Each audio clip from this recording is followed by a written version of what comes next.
మార్గదర్శి financial కేసులో కీలక మలుపు తిరిగింది. సుప్రీంకోర్టులో ఏదైతే ఉండవల్లి వేసినటువంటి కేసులో మార్గదర్శి ఫైనాన్స్ కేసులో తొలిసారి నోరు విప్పింది ఆర్బీఐ.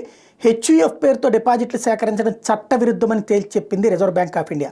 ఆర్బీఐ చట్టం సెక్షన్ 45(s) ప్రకారం హెచ్యుఎఫ్ పేరిట డిపాజిట్లు సేకరించొద్దని ఆర్బీఐ తరపు న్యాయవాది తేల్చి చెప్పారు.